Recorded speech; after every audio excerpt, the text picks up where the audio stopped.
Welcome to HeartMind-ify. Before we start the show, just a reminder to share, rate, and subscribe to this podcast wherever you're listening to it.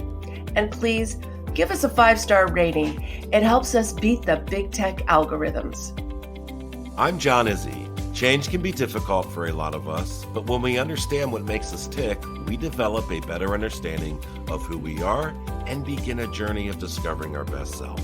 Join me for a free session at johnizzy.com. And I'm Kim Cordy, creator of the Emotion Chef Framework, an emotion management tool. Thoughts drive emotions, and emotions drive thoughts, but it's our emotions that drive our decisions and behaviors. Find out more at kimcordy.com. Sit back, relax, and enjoy the show.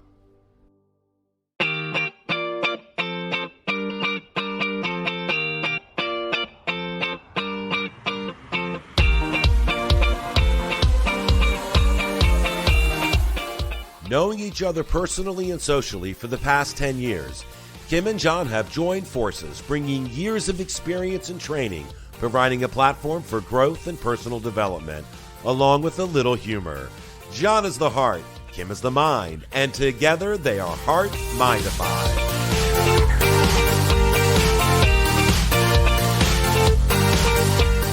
Hello, everyone, and welcome to the show. I'm John Izzy, and with me is Kim Cordy. Hello, Kim. How are you? Hi, John. As usual, I am fantastic and so excited for today's show. We have our very first guest. As I mentioned in our very first show, this is show number 4, so it's not that long ago, but we are going to mix it up with other people, interviewing people just like you and I, not necessarily experts in a particular field, but experts in their own life who can give us some of their insights as to how they create or how to create heart-mind balance based on their experience. Right? And I think today's show is really going to emphasize that, because who we have on today's show is an RN at a major hospital here in Virginia. She has received many honors as a nurse and is currently an educator. Her and her husband just celebrated 35 years together. She is a mother of 2 and a grandmother of 2. She also volunteers her free time with Bikers Against Child Abuse. Welcome to the show, Gina. Hi, John. Hi, Kim. Thank you for having me. It's an honor to be here with you today. Well, thank you, Gina. Kim and I are grateful that you agreed to be a part of the show and willing to share with us different aspects about your professional and your personal life. You know, it's important for our listeners to have guests that are relatable, and we believe you fit that bill. One of the things that Kim and I share in common is the importance of creating balance between the heart and the mind. And with that being said, we're interested in hearing how you create balance. But before we jump into the tough questions, I think our listeners would like to hear how you started out in nursing. Well, I didn't go into the nursing field until I was 40. So I've been a nurse for almost 20 years. I just decided one day that I wanted a career that I could actually take anywhere in the world, be in demand, and just decided on nursing. So I started as a tech with the hospital I'm at. I went through nursing school. I became an RN. Then I became an RN4. Then I became a charge nurse. And now I'm the educator. Wow, that's Fantastic. I know that's you didn't start nursing till you were 40. I didn't go back to college until I was 40. Shows you it's never too late. Yeah. Absolutely. Yeah, that's great. So most people are familiar with the challenges of being a nurse, for the most part. How does your team handle the stress of the day? Well, and that's a good way to say it. We are a team. So we're always looking out for one another as far as that goes. Patient care, the tasks that we have for the day. As far as handling situations, say if we had a code, which is where you have to revive someone, we have debriefing. We go through our process of all the tasks that need to happen with that code. But when everything is said and done, we all get together, whomever was involved, and we talk about it. We talk about everything that happened, and we sit down and debrief. And in part of that debrief, are you talking about how they felt about the whole situation? Are emotions a part of it? Absolutely. You can, how did you feel coming into the situation, your part, whether you were a recorder or a person that was getting medications, or if you were taking the family out of the room, if the family wanted to leave the room, or if you were in the room with the family. So we talk about all aspects of what happened during that process. So in some ways, you debrief, but you reconnect because you have to kind of shut down. Absolutely. That's interesting to me because you have to take on a critical role. Let's just say it's an emergency situation, and then you have to immediately jump into action. Gina, how do you cut off what's going on around you and jump right into being a nurse? Because we all know what part we have. So we'll use the code again as an example. You are all assigned tasks during that. You know exactly what you're doing. You all focus that, I guess that would be your mind part. Mm-hmm. You're all focusing on what you've learned, how you've been educated, how you've trained. And in that, you're still, me personally, I can only speak for myself, as I'm getting medications or I'm recording for charting or legality, I'm recording. I'm still silently praying for this person. I'm a very spiritual person. So in my head, I have my heart and my mind working there together. But I can say for me that when a situation arises, you go into your educational mode. And then your heart comes in when it's all said and done. You're debriefing. That's when our heart comes in, our debriefing part. So I like how you said and you spoke to the heart and the mind. With our current landscape with COVID-19, has that challenged this balance at all? For me, again, I can only speak personally. For me, absolutely. It's very challenging. It's you have so many more tasks before you even walk into a patient's room. Your protective gear, are you hooked up correctly if you have a PAPR on?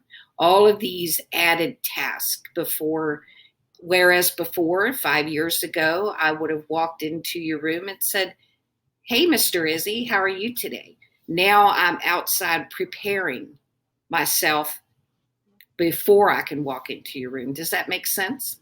It does. Yes. Yes, it does. It's an added responsibility that is very challenging and scary sometimes. I've seen in the papers where there's actually some people in the profession who have left the workforce because it's been so much for them. Is that a has that become a challenge? And yes, I believe that. Again, I can't speak for anyone else, but I believe that people have left the force because it's a very scary thing that we can't see. It's not like heart disease and diabetes and different cancer. Even though we can't see cancer, we see it when they operate, so to speak. Does that make sense to you? You see what a tumor looks like. This is different. We don't know what to do with it. It's an unseen um, degree added to our task for the day. That is, it's very challenging. Yes. You know, I was reading an article this morning in the New York Times about a physician who suggested that even before COVID-19, healthcare workers were already vulnerable to depression and suicide. He said that mental health experts now fear even more will be prone to trauma related disorders, that as the pandemic intensity fades, so does the adrenaline. He said what's left are the emotions of dealing with the trauma and stress of the many patients we cared for. I thought his use of the word adrenaline was interesting. And that's a very good way for him to say that. I personally, that's how I feel. I get out of my car, I put my mask on, I go in, and I'm in that mode of, do I have my mask on? Have I washed my hands multiple times? Am I not touching anything? I'm using my knuckles on elevator buttons. I'm not grabbing doors the way I used to. So yes, you get in that mode, and you're in that mode all day. And then when I walk out, I get to the end of my day and I get to the parking garage again, and I just take a deep breath. It's just a deep breath. Okay. Whew, I made it through another one. I mean, it's added a lot of emotional and physical challenges to our profession. You have to constantly make sure you're in the proper gear. You have to constantly make sure you're doing the proper things, which you did before, but now it's more intensified. So how is this impacting new nurses? Because you're an educator. You are probably closer to the experience of the new nurse than most others. How is this working for them? Like, how is this hitting them? How are you explaining to keep this heart mind balance? Like you said before, you've got your debrief, but there's a lot more than just a single event, right? Oh, absolutely. And the way that I approach these newer nurses, male and female, and of course they're younger now. You still have older people such as myself in their 40s that decided as a career, but the majority, you have people in their 20s. I just tell them, do what you were taught to do. You know, we were taught to wash our hands. We were taught to be sterile, so to speak, and keep up those. Don't drop your guard on that. But emotionally, you can see when these young men and ladies see everybody in a mask, when they see they've started their career 2 or 4 years ago, and none of this was here then. So now they're walking into the facility, actually seeing everybody in a mask, all the precautions, and I think it's a little scary for them. How do you suggest to the new nurses? Well, let me put it this way. When you walked into a patient's room before COVID-19, you could gauge how they were feeling based on their facial expressions. Were they smiling? Did they have a frown? But now their facial expressions are mostly covered up with a mask. So how do you tell the new nurses what to look for? That has to be difficult for them, not able to see their patients' expressions. I try to give them the guidance that I was given when I first started my career. And I had an older nurse. She retired a couple years after I started, but I will never forget her. She was such a compassionate, caring person, and a beautiful nurse. Their eyes. I always tell them to look at a person's eyes. Look in their eyes, and they're going to tell you their emotions by looking in their eyes. You can tell what a person, if they're feeling pain, if they're sad, if they're even excited. You can see that in their eyes. And that's a very good point to bring up, because we mentioned that a couple weeks ago. We were a little sad. Some of the ladies will go down the hall and say, I am smiling under here. I'm smiling at you. And I will say to them, I can tell because your eyes are smiling at me too. So I ask them, I guide them to do that. Always look in their eyes. And I think you can gain some insight on what they're feeling. You know, Regina, for the very first time locally, I volunteered on Friday to help the testing process, the COVID testing. And my role was I had to wear a mask, but I had to talk to people through their car with it and windows rolled up and sometimes tinted windows. And at the end of it, I was thinking, oh my goodness, I couldn't express to people, happiness. Thank you so much. I'm very much, like, oh, thank you. You kind of hear it in my voice, and they couldn't even hear me. And it was a little frustrating. So I'm like, yeah, I got to get cards that say a smiley face or something, because you do want to make sure that you're connecting with them, that you're sorry you have to ask for their driver's license a second time. And it's just so hard to communicate without it. So I can't imagine the impact that has had on your nurses to not have, you really need a connection with patients. I was just connecting with them just to get their information so that I could give them their packet and they could go on and get tested. So I could see totally and relate to the challenges of, not being able to really see and connect with your patients like you used to. It is a challenge, and it is, but like I said, we learn ways to read the patients, That's awesome. and that is fantastic. You know that by like I said, looking in their eyes, in their body language, and you learn different ways. And to be honest, we have in the past month, we've learned to adapt and carry on with different ways of knowing what's going on with our patient.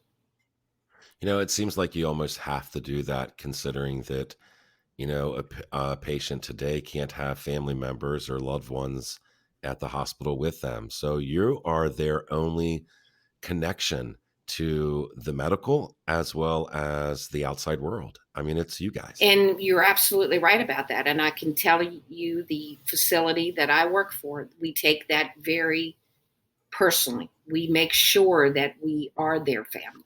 We have become their family. I personally always think when you get a patient, you're just thrown into someone's life, or all of a sudden there you are. You automatically become a part of their family. You're not in the hospital because you feel good. So there's always some kind of challenge that got you there. So you need the support and kindness and compassion. And we as nurses become that. Wow, that's pretty impressive. It seems like, I've been in the hospital a couple times and, you always look to the people that work there to kind of make you feel comfortable because you don't want to be there. And it's kind of nerve wracking, especially if you're having, if it's a serious situation where you don't have contact with loved ones. And wow, that just takes that takes a lot. That means a lot. So thank you for saying that. One of the things Kim and I were talking about was the toolkits that you might use with balancing your heart and mind. In other words, how do you take care of yourself and separate work from home? Or do you? Well, yeah. So I, a few years learned, I don't think in the beginning of your profession, you never leave it at work. You're always taking it home because we're caring for human beings. We're caring for people. So I couldn't have you or Kim as my patient and you had a horrible day. I couldn't just turn that off when I went home. I would still be thinking of you, hoping that you were having a good night. I would pass along to that nurse that was coming after me. Hey, they've had a little bit of a tough day. Give them a little extra TLC. So you don't always leave it at work. I've gotten better. Nursing has become more challenging over the years at saying to myself, okay, I'm in the parking garage. I've left you behind. I'm now going home. How I balance is I love nature. I love my children, grandchildren, husband, the organization I volunteer for. So they're all my outlets. They give me joy and peace and comfort. That's all of my outlets. And nurses are famous for not taking care of themselves. And I think we come to a point, I can speak for myself, in your career where you realize you have to start taking care of yourself. Well, what would you say to one of the younger nurses? Because these boundaries that you've put up, just some of those examples, and that self-care, how would you encourage really not even just younger nurses, newer nurses, but just people in general to see the importance of doing it, not waiting until they're burnt out? I mean, that's the problem, right? They're not filling their tank. They're not taking care of their vehicle, so it's harder for them to keep going at some point. So is there something that you have advice wise as to doing it sooner in life? Well, I don't know. I mean, nursing to me, it's almost like a mother's love. So you love your children. If you're a mother, a stepmother, a adoptive mother, you love your children. So you're always putting them first. And I think your true compassionate nurses, you're always putting your patient above you. So there's something you're caring for. So I would say to newer nurses, you have to realize that in order for you to continue to do what you love and spread this compassion in your career, you have to also love yourself. So if you need that 15 minutes of outside sunshine, or you need that phone call from that best friend, or you need that phone call from your mother or your father or your grandparents or whomever, make sure you do it. Make sure you make time for you. That's perfect advice. Thank you. Yeah. Regina, I just want to say thank you so much.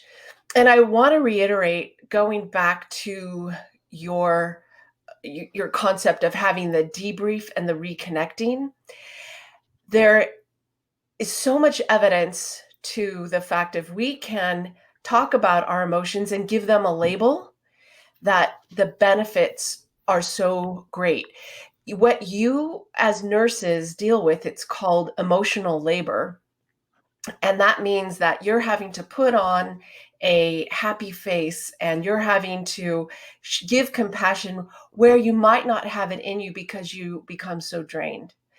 The act of releasing your emotions by looking at them, labeling them, and then handling them, saying this is how I feel, and then giving yourself that permission to have that feeling, and then let it go and take care of yourself. It's what keeps us from going down that emotional, physical rabbit hole that is so hard to get out of when we get down too deep. So keeping that sort of debrief and reconnect is super important. And I really am grateful that you shared that. But I just wanted to add the point of putting a label on those emotions.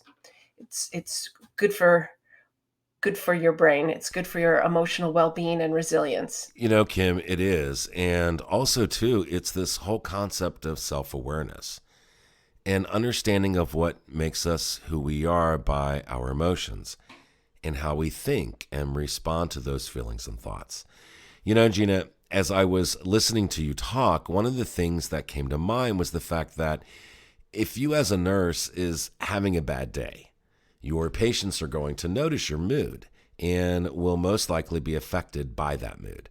And so it's really important to be able to connect to them in a way where you're there for them and you're helping them with their needs and their emotions and their worries and what's going on in their life. It's almost as if it's selflessness, right? And then use the debriefing to take care of yourself during the day. You know, we were talking about this last week during our podcast on meditation. It's the self-reflection that I think is so important for us, because if we don't do that, then we begin to run away with our emotions or we shut them off to the point where even our actions are represented by feelings of anxiety or burnout and possibly inappropriate behaviors. I think that's a very good thing to say. And I think I learned early in my career, and it's Kim had asked, what do I say to the new nurses? In the beginning, I thought I had to be this well educated person that was walking in the room, telling you how you're going to heal, telling you and showing no emotion. So I walk into, say, a husband and wife, and they're both crying. And I walk into the room as the nurse. So I thought I had to be this stoic person that was giving the facts and the science. But I had an older nurse say to me, and she retired not long after that, you have got to cry with them. You have got to feel what they're feeling with them, or you'll never make it. And to be honest with you, that was the best advice I was ever given as a nurse, because I have to cry with people. If you cry, I'm going to cry. I'm an ugly crier. I'm going to cry. I'm going to. I don't know too many pretty criers. So for me to think, oh my goodness, I have to squash this emotion and be this scientific person, it was very hard for me. But the minute I stopped that and I walked in and I joined in their feelings of sorrow and so forth, it was just like a weight lifted off my shoulder. I've cried with many patients. I've laughed with many. I've gotten letters back from many patients. And it was just, for me, when I learned that I did not have to hide the emotional part of me in what I do, it was the best advice I ever got. Wow, that's beautiful. It's good advice for all of Absolutely. us, Yeah. right? Because if you think about someone who leads a team or is a manager and empathy and compassion is super important. And being able to deliver or bad news and still share in the emotion of that bad news. I mean, think about how much bad news has had to go out with all of these layoffs and all of the furloughs that have gone on. It's okay to feel bad about it all and to express how you feel and to let that out. So your example is amazing, not just for your fellow nurses, but just for all of us. I would agree with you, Kim. I would also add that as a patient, when the nurses respect the human element, it retains the patient's dignity. It allows them to realize that they're human and the people taking care of them are human. And they're not just in it for a paycheck. Or they aren't just in it for, I don't know, because it's what they signed up to do. The human element is so important, and without it, patient care becomes matter of fact, and you lose the connection with the patient. It's as if the patient is just someone you are treating who is void of emotion or void of feelings.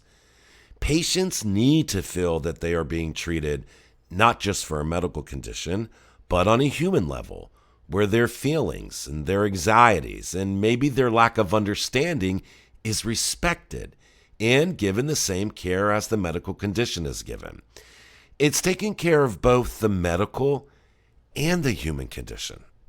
You know, my husband and I just celebrated 35 years. So I would almost bet you that he would be one, he wouldn't want to worry me of the results that he got back if something was wrong. He would be strong and the breadwinner as he's always been, and he wouldn't want to worry me. So nurses become that person that the patient doesn't want to share all of these fears and so forth with their family. They share it with the nurses. You become that person that they can be scared with. And then when that family member walks back into the room, there they are with I'm the breadwinner, I'm the head of the household. That how do I say that they're the ones in charge. But when the family's out of the room and they want to come down and really be sad and think about all of what's going on, the nurse is the one that's with them when they do that. So that is true then. So then you are giving them their dignity back. Absolutely. You are giving them the respect that they need to make it through whatever condition that they're going through.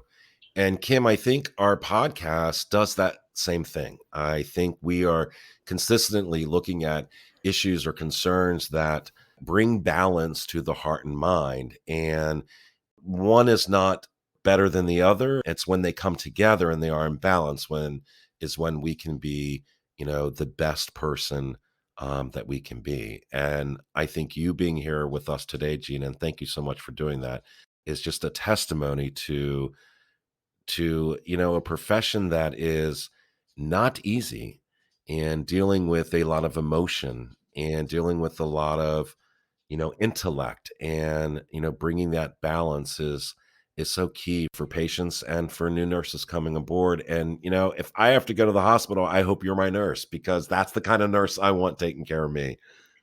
Well, thank you, John. That's a very nice compliment. Gina, I just want to thank you for being here with us today. Your insight into the field of nursing and then your humanity has really shown through today. And I really, really appreciate you spending the time with us. So thank you so much.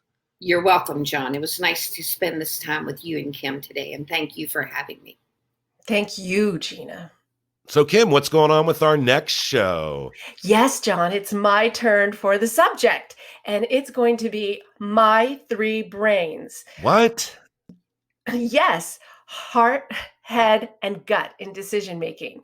A lot of people think we just have one brain, but we know that you've got a heart brain and a gut brain, and all three are implicated in our decision making. So, we're going to talk a little bit about that. And I think it's a fascinating topic. Well, I've never heard anything about the gut brain, so I'm kind of interested in hearing about that as well. Don't worry, I'll tell you all about it. I'm sure you will. Alrighty then. Thank you everyone for spending your free time with us. We'd like to thank Gina for joining us today, and remember to like and share our podcast wherever you listen. Kim, have a great week, and I will talk to you soon. Have a great week. Bye-bye, everyone. Bye.